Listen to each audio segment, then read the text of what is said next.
Hello friends, welcome to Dhanvi updates. Upcoming రివ్యూలోకి వెళ్ళిపోదాం.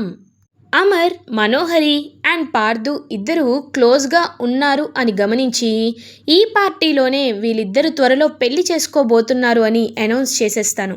ఎందుకంటే మనోహరి కూడా అతనితో క్లోజ్గానే ఉంది, కానీ ఈ విషయాన్ని నాకు చెప్పడానికి తను కాస్త ఇబ్బంది పడుతుంది.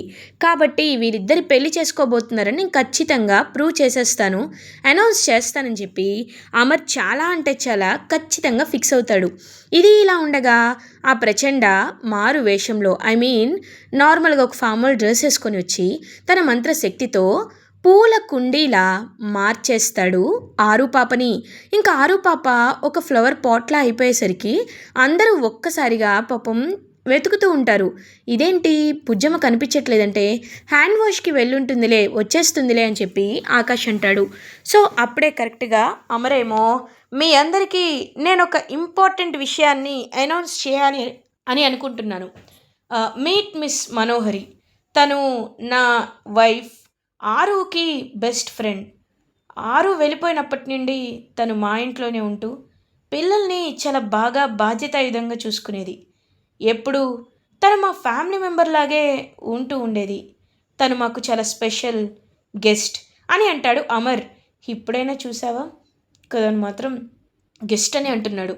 ఈ అమరు అని మనసులో అనుకుంటుంది మనోహరి. అండ్ హీస్ పాదు, మై ఫ్రెండ్.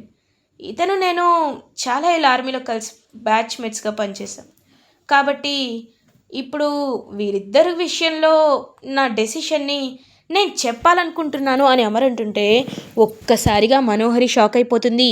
వామ్మో, ఇదేంటి అమర్ ఏదో పార్దు నన్ను కలిపేదో చెప్తానంటున్నాడు, ఏ నిర్ణయం తీసుకుంటాడు? నో నో, అలా జరగకూడదు అని మనోహరి టెన్షన్ పడుతూ ఉంటే కరెక్ట్గా అప్పుడే బాగి ఏమో, ఆనంద్ ఆనంద్ ఇంతకీ బుజ్జం ఎక్కడా అని అడుగుతుంది. ఒక్కసారిగా ఇంకా అలా షాక్లో ఉండిపోతారనమాట. హ్యాండ్ వాష్ చేసుకొని వస్తానంది మిస్ అమ్మ అనేసరికి చాలాసేపు అయింది ఇంకా రాలేదని చెప్పి ఇంకా అలా దాని గురించి వెంటనే వెతుకుతూ ఉంటారు అందరూ. వెతుకుతూ వెతుకుతూ వెతుకుతూ ఉంటే ఇంకా అప్పుడే కరెక్ట్గా అందరూ వెతుకుతూ ఉంటే ఈయనేమో ఈ ప్రచండ పూల కుండీ తీసుకొని వెళ్ళిపోవాలి అనుకుంటాడు. ఎందుకంటే ఆరు పాపని పూల కుండీగా మార్చేస్తాడు కాబట్టి. సో వెళ్ళిపోవాలి అని అనుకునే టైంలోనే కరెక్ట్గా అక్కడ ఒక మేజర్ వాళ్ళ వైఫ్ వస్తారు. వచ్చి ఎవరు నువ్వు అని అడుగుతారు. మేడం, ఈ పూలకుండి నాకు బాగా నచ్చింది, తీసుకువెళ్ళాలనుకుంటున్నాను అంటే, చూడండి మీరు ఇక్కడి ఏం తీసుకువెళ్ళాలన్నా ఒక పర్మిషన్ ఉండాలి, కాబట్టి ముందు మీరు అది పక్కన పెట్టండి అని చెప్పి ఆవిడ గట్టిగా వార్న్ చేస్తుంది. సో ఆ పూలకుండీని ఆయనైతే పక్కన పెట్టేస్తాడు. పూలకుండీలా మార్చి తీసుకెళ్ళడం వల్ల కాదు, కాబట్టి ఇప్పుడు తనని నేను ఒక చిలుకలా మారుస్తాను అని చెప్పి వెంటనే ఒక చిలకలాగా మార్చేస్తాడు. ఇంకా మార్చేసి అలా బుజ్జమ్మని తీసుకువెళ్ళాలనుకునే లోపు తను పైకి ఎగిరిపోతూ ఉంటుంది. ఇంక పాపం బాగి ఏమో బుజ్జమ్మ బుజ్జమ్మ అని చెప్పి చాలా కంగారు పడుతూ వెతుకుతుంటే చిలకకి బీన్న వాయిస్ వచ్చు కాబట్టి అమ్మా అమ్మా అని చెప్పి పిలుస్తూ ఉంటుంది. ఒక్కసారిగా బాగీకి తన అమ్మ మనసుకి, బుజ్జమ్మ బుజ్జమ్మ నువ్వు నువ్వు నాతో మాట్లాడుతున్నట్టు అనిపిస్తుంది, నువ్వు ఇక్కడే ఉన్నావా బుజ్జమ్మ అని చెప్పి పిలుస్తూ ఉంటే, అమ్మా నేను ఇక్కడే ఉన్నాను అని అంటుంది ఆరు పాప. ఇంక వెంటనే బుజ్జమ్మ పైకి చూసేసరికి ఒక చిలక పక్కన ఉంటుందన్నమాట. ఇదేంటి ఈ చిలక ఇలా మాట్లాడుతుందని చెప్పి పాపం బాగా టెన్షన్ పడుతూ ఉంటే, అమ్మా నన్ను ఆ ప్రచండ ఇదిగో ఈ చిలకలా మార్చేశాడు, ఏం చేయాలో అర్థం కావట్లేదమ్మా అని అంటుంటే, అయ్యో అవునా అంటే ఆ ప్రచండ ఎక్కడికి కూడా వచ్చాడా, ఎవడు వాడని చెప్పి ఇంక బాగి అలా చూస్తుంటే ఆ ప్రచండ క్లియర్గా సూట్ వేసుకొని కనబడతాడు. ఇంకా మాయమైపోవాలనుకుంటే అమరైతే వాడిని గట్టిగా కొడతాడు. ఇంకా అలా బాగా కొట్టి ప్రచండనైతే పోలీస్కి అప్పచెప్తారు. పోలీసులకి అప్పచెప్పిన తర్వాత పాపం ఆ పక్షిని తీసుకొని బాగి అయితే ఇంటికి వెళ్తుంది. ఇప్పుడు ఏం చేయాలి, బుజ్జమ్మని తిరిగి మనిషిలా ఎలా మార్చాలి, నాకేమీ అర్థం కావట్లేదు బుజ్జమ్మ అని పాపం బాగి ఏడుస్తూ ఉంటే, బాగి నువ్వేమి కంగారు పడద్దు, ప్రతి ప్రాబ్లంకి ఒక సొల్యూషన్ ఉంటుంది, అలా ఈ ప్రాబ్లంకి కూడా ఏదో ఒక సొల్యూషన్ ఉండే ఉంటుంది. మన బుజ్జమ్మని మళ్ళీ తిరిగి మామూలు మనిషి చేసే బాధ్యత నాది, నువ్వు కంగారు పడద్దు బాగి అని చెప్పి బాగీని ఓదారుస్తాడు అమర్. ఇంక వెంటనే బాగి పాపం ఏడుస్తూ ఉంటే అదంతా చూసిన విచిత్రగుప్త తట్టుకోలేకపోతూ ఉంటారు. నా సహోదరి పిల్ల పిచ్చుకలు ఇంతలా బాధపడుతూ ఉంటే నేను చూసి తట్టుకోలేకపోతున్నాను. నా గుండె చలించిపోతున్నది. కాబట్టి ఎలా అయినా నేను ఆ బాలికని కాపాడేదా అని చెప్పి ఒక పంతులు గారి వేషంలో వెళ్తారు. వెళ్ళి, బాబు, మీ ఇంట్లో ఏదో ప్రమాదం జరిగిందని అవగతమైంది అని అంటారు. స్వామి, నా కూతుర్ని ఒక మంత్రగాడు పక్షిలా అంటే చిలకలా మార్చేశాడు. ఎలా తన్ని నార్మల్ పొజిషన్కి తీసుకురావాలో అర్థం కావటం లేదు అని అంటాడు అమర్. వెంటనే ఈ ఈ పార్దు ఏమో, అయినా ఏంటమర్, ఇప్పటికి కూడా వీళ్ళని నమ్ముతూనే ఉంటావా అని అంటారు. చూడు బాబు, సైన్స్కి కూడా అందని శక్తి దేవుళ్ళలో దేవతల్లో ఉంటుంది అంటారు.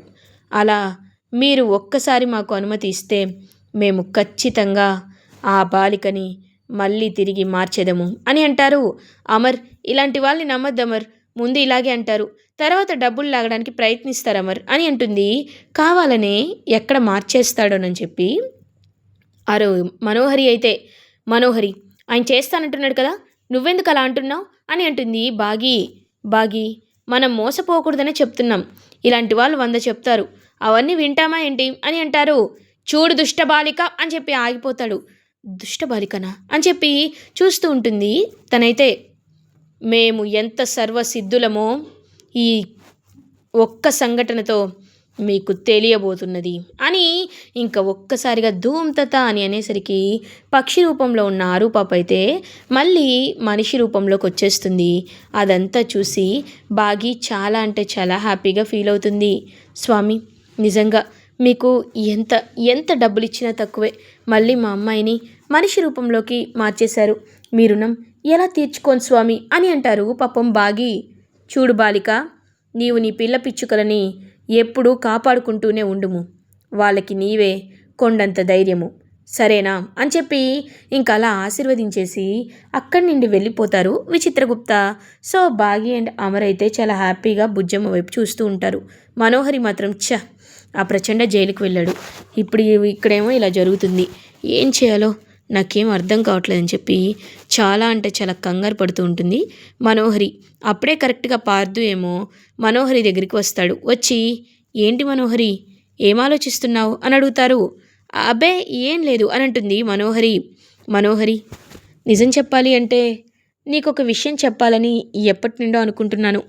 నిన్న నువ్వు నాతో నడుచుకున్న బిహేవియర్ చూసి తర్వాత నాకు కూడా అర్థమైంది. ఐ లవ్ యూ మనోహరి. నేను నిన్ను ప్రాణంగా ప్రేమిస్తున్నాను. నువ్వు ఓకే అంటే నిన్ను పెళ్లి చేసుకుంటాను అని అంటాడు పార్దు. ఒక్కసారిగా మనోహరి ఏదో చెప్పే లోపే ఇంకా అమర్, బాగి క్లాప్స్ కొడుతూ అక్కడికి వస్తారు. పార్దు, నిజంగా నువ్వు చాలా ముక్కుసూటిగా ప్రపోజ్ చేసావు. ఐ అప్రిషియేటెడ్ అని అంటారు అమర్. అంతా నీ ట్రైనింగే కదా అమర్ అని అంటారు.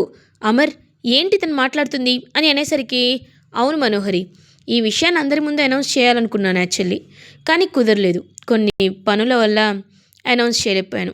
బట్ ఇప్పుడు అనౌన్స్ చేస్తున్నాను కదా, మీ ఇద్దరికీ హ్యాపీగా పెళ్ళి జరగడమే నాకు కావాలి మనోహరి అని ఇంకా అమర్ అయితే మనోహరి అండ్ పార్దు ఇద్దరు ఒక చేతిలో ఒకరు పెట్టేసరికి ఒక్కసారిగా షాక్లో ఉండిపోతుంది మనోహరి. ఇలా ఎపిసోడ్ ఎండ్ అవుతుంది. ఫర్దర్ ఎపిసోడ్ రివ్యూస్ ముందుగా మీకు కావాలి అనుకుంటే మా ఛానల్ సబ్స్క్రైబ్ చేసుకోండి. Thanks for watching friends.